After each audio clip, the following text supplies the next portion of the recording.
Hey guys, Caleb here, back again with more Goosebumps, Red Knot Edition. This time we are reading R.L. Stine Goosebumps, Monster Blood 3. Evan's growing up way too fast. Now, I don't have any of the other Monster Blood books, so I can't really compare this to the previous ones. But, we'll see how this goes. The cover is alright. I assume the monster blood makes things grow giant, because I assume this is supposed to be like a little kid or somebody at a playground, and apparently they drunk some green sludge or something, and now they're giant. Cause they've already wrecked the swing set, now they're about to hit the slide. It's the slime that never dies. Evan can't stand babysitting his genius cousin Kermit. The frog? Kermit refuses to play video games. He won't even play frisbee. All he likes to do is hang out in the basement doing strange experiments and playing mean practical jokes on Evan and his friend Andy. But now Andy's found something that'll teach Kermit a lesson once and for all. It's green, it's slimy, and it comes in a can marked Monster Blood. Reader beware, you're in for a scare. Goosebumps, also available from R.L. Stine. It came from beneath the sink. Also a book I don't have, so I can't say if that's any good or not. The cat is meowing at me. Meow meow. Chapter 1. The Monster Blood. It's growing again. Evan Ross stared at the quivering green blob in his driveway. It looked like an enormous wad of sticky green bubblegum, and was bigger than a beach ball, bigger than 2 beach balls. Don't let the balls touch. The green blob trembled and shook as if it were breathing hard. It made disgusting sucking sounds. Then it started to bounce. Wait, so this shit has a life of its own? Are we also continuing from the last book? I don't know. Evan took a step back. How did the sticky goo get out of its can? He wondered. Who left it in the driveway? Who opened the can? Evan knew that once monster blood starts to grow, it can't be stopped. It will grow and suck up everything in its path. Evan knew this from painful experience. I guess we are continuing it from the last book. Okay. He had seen a giant glob of monster blood swallow Kid's whole, and he had seen what had happened when his dog Trigger had eaten monster blood. The Cocker Spaniel had grown and grown and grown until he was big enough to pick up Evan in his teeth and bury him in the backyard. That actually would be a horrible experience. A small chunk of monster blood had turned Cuddles, the tiny hamster in Evan's class, into a raging, growling monster. The giant hamster, bigger than a gorilla, had roared through the school, destroying everything in its path. The skunk is dangerous, which is why he totally kept it, instead of, telling somebody who would know what to do how to destroy it. Give it to them to destroy is what I mean. Evan thought it may be the most dangerous green slimy stuff on Earth. Green slimy stuff, yes. Technical terms by, I assume, a 12-year-old, ladies and gentlemen. So how did it get in Evan's driveway? And what was he going to do about it? The monster blood bounced and hiccuped. It made more disgusting sucking sounds. As it bounced, it picked up sticks and... That's the cat, if you can hear her, ladies and gentlemen. As it bounced, it picked up sticks and gravel from the driveway. They stuck to its side for a moment before being sucked into the center of the giant wet ball. Evan took another step back as the ball slowly started to roll. Oh no! A low moan escaped his throat. Please, no! The monster blood rolled over the driveway toward Evan, picking up speed as it moved. Evan had tossed one of his rollerblades by the side of the house. The green goo swallowed up the wait, what? Oh, the skates. There should be an S there. The green goo swallowed up the skate with a loud thwack. Evan gulped as he saw the skate disappear into the bouncing green ball. I'm next, he stammered out loud. No way, he told himself. I'm getting out of here. He turned to run and went sprawling over the other skate. Oh, wait, you threw your skates to the side of the house. Then you need to clarify that it ain't one skate, but you didn't know where the other skate was. Ow! He cried, as he fell hard on his elbows and knees. Pain shot up his arms. He had landed on both funny bones. Shaking away the tingling, he scrambled to his knees. I thought he was already on his elbows and knees. He turned in time to see the seething goo roll over him. He opened his mouth to scream, but the scream was trapped inside him as the heavy green gunk splattered over his face. He thrashed both arms wildly, kicked his feet, but the sticky goo wrapped around him, pulling him in. I can't breathe, he realized, and then everything turned green. Chapter 2. I will say that the previous chapter was more like a prologue than a chapter, but whatever. Evan, stop daydreaming and eat your Jell-O, Miss Ross scolded. Oh, so he's just imagining this shit happening? Okay. Evan shook his head hard. The daydream had seemed so real. His mother's voice still sounded far away. Evan, hurry, eat the Jell-O, you'll be late. Mom? Evan said softly, could you do me a really big favor? What favor? His mother asked him patiently, pushing back her straight blonde hair into a ponytail. Could we never have green Jell-O again? Could you just buy the other colors, not green? He stared at the shimmering, quivering green mound of Jell-O in the glass bowl in front of him on the kitchen counter. Evan, you're weird, Miss Ross replied. Why not just say his mother, or whatever? Rolling her eyes. Hurry up. Kermit is probably wondering where you are. Kermit's probably busy blowing up his house, Evan replied glumly. He pulled a spoon out of the Jell-O. It made a gross sucking sound. All the more reason for you to hurry over there, his mother said sharply. You are responsible for him, Evan. You are in charge of your cousin until his mom gets home from work. Evan shoved the green Jell-O away. I can't eat this, he murmured. It makes me think of monster blood. Miss Ross made a disgusted face. Don't mention that slimy stuff. Wait, if you know what the fuck it is, then why did you buy green Jell-O in the first place? Also, who wants to eat lime? I'd rather have orange, or grape, or cherry, or something that isn't lime and lemon. Ew! Evan climbed down from the stool. Miss Ross pushed a hand gently through his curly, carrot-colored hair. It's nice of you to help out, she said softly. Aunt Dee can't really afford a babysitter. Kermit doesn't need a babysitter. He needs a keeper, Evan grumbled. Or maybe a trainer, a guy with a whip and a chair, like in the circus. Kermit looks up to you, Miss Ross insisted. Only because he's 2 feet tall. Evan exclaimed. I can't believe he's my cousin. He's such a nerd. Yes, back when nerd was a bad thing. Kermit isn't a nerd. Kermit is a genius, Miss Ross declared. He's only 8, and already he's a scientific genius. Some genius, Evan grumbled. Mom, yesterday he melted my sneakers. Miss Ross' pale blue eyes grew wide. He what? If this guy is a certified genius, first of all, why does he need a sitter if he's a genius? Second of all, wouldn't he be, I don't know, in special classes if he's a genius? Wouldn't he be enrolled in, higher level education? Maybe he's homeschooled. That's entirely possible. I don't know. He made one of his concoctions. It was a bright yellow liquid. He said it would toughen up the sneaker so they would never wear out. And you let him pour the stuff on your sneakers? Evan's mother demanded. I didn't have a choice, Evan replied unhappily. I have to do everything Kermit wants. If I don't, he tells Aunt Dee I was mean to him.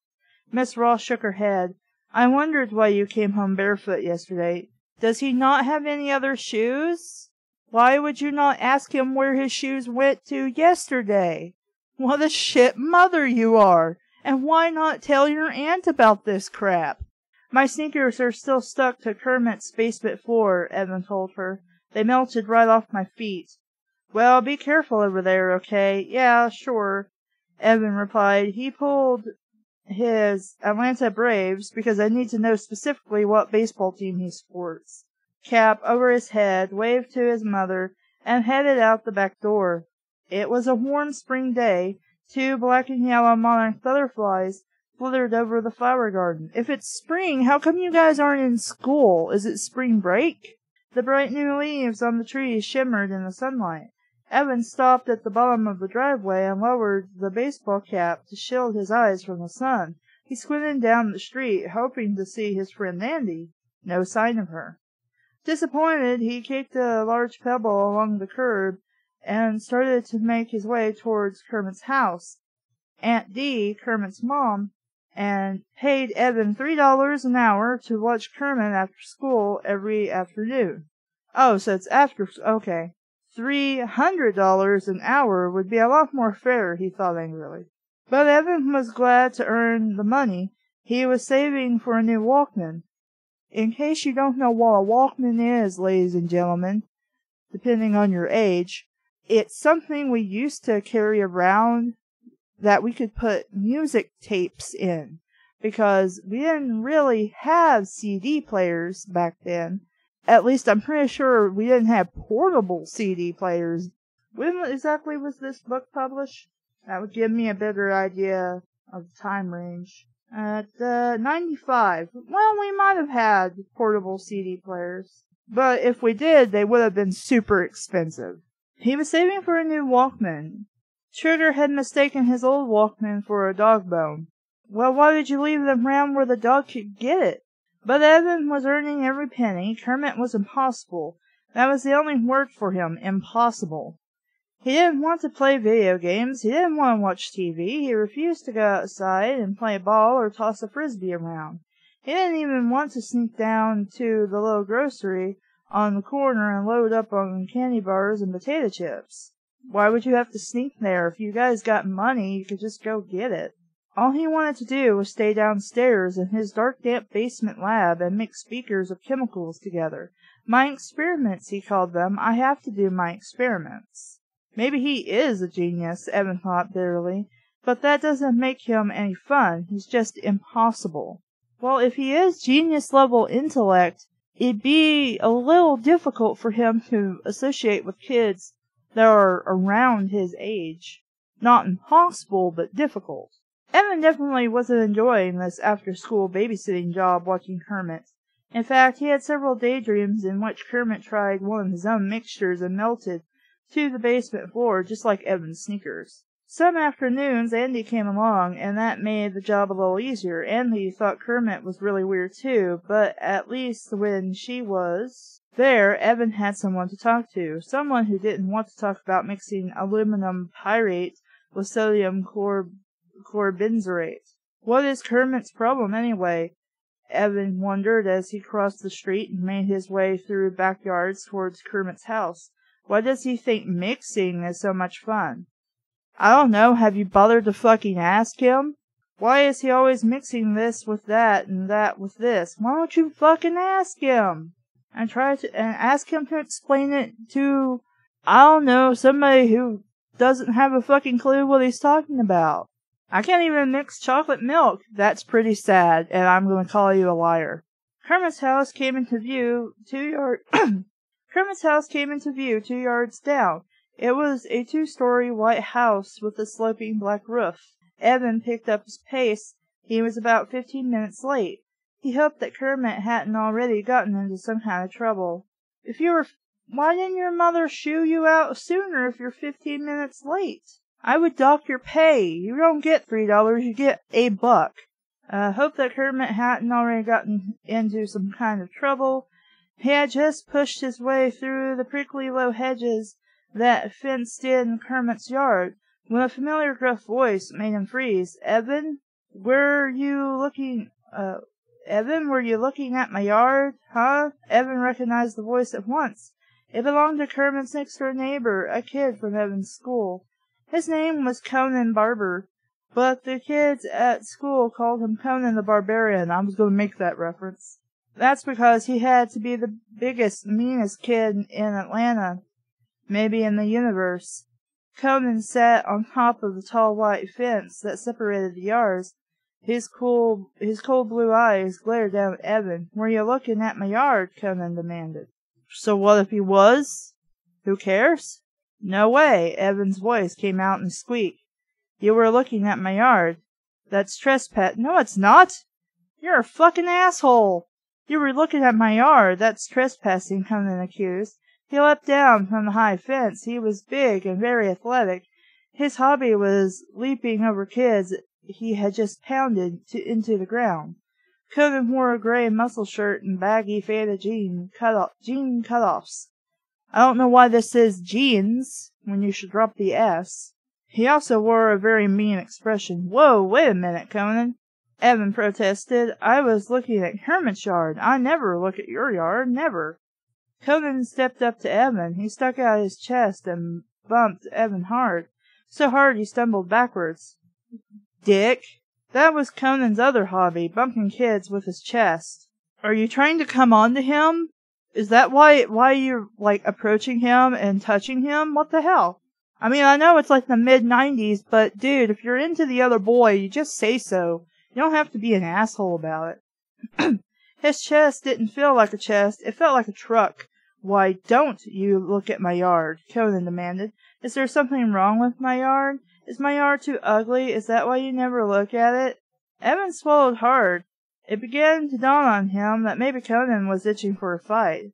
Before he could answer Conan, he heard a scratchy voice reply for him. It's a free country, Conan. Oh, no, Evan groaned, shutting his eyes. Evan's cousin Kermit stepped out from behind Evan. He was tiny and skinny, and a very pale kid, with a pile of white blonde hair and round black eyes behind big red plastic framed glasses. Evan always thought his cousin looked like a white mouse wearing glasses. Kermit wore enormous red shorts that came down nearly to his ankles, and a red, black and white Braves t-shirt, because everybody has to be for the Atlanta Braves if you live in Atlanta, right? The short sleeves hung down past the elbows of his skinny arms. What did you say? Conan demanded, glaring down menacingly at Kermit. It's a free country, Kermit replied shrilly. Evan can look at any yard he wants to. Conan let out an angry growl as he lumbered forward to pound Evan's face into mashed potatoes. Evan turned to Kermit. Thanks a lot, he told his cousin. Thanks for all your help. Why are you being a dick? This guy is an asshole, and both of you should, probably run inside your house, lock the door, and call the cops. Which way do you want your nose to slant? Conan asked Evan. To the right or to the left? Wait, I thought he was going for Kermit. Oh, to pound Evan's face. Even though for some reason it's Kermit saying this, whatever. Chapter 3. Don't do it, Kermit shrieked in his scratchy mouse voice. Conan raised a huge fist. With his other hand he grabbed the front of Evan's t-shirt. He glared down at Kermit. Why not? He growled. Because I have this, Kermit declared. Huh? Conan let go of Evan's shirt. He stared at the glass beaker Kermit had raised in both hands. The beaker was half full of a dark blue liquid. Conan let out a sigh and swept a beefy hand back through his wavy blonde hair. His blue eyes narrowed at Kermit. What's that? Your baby formula? Ha ha, Kermit replied sarcastically. If Kermit doesn't shut up, we're both going to get pounded, Evan realized. What is the little creep trying to do?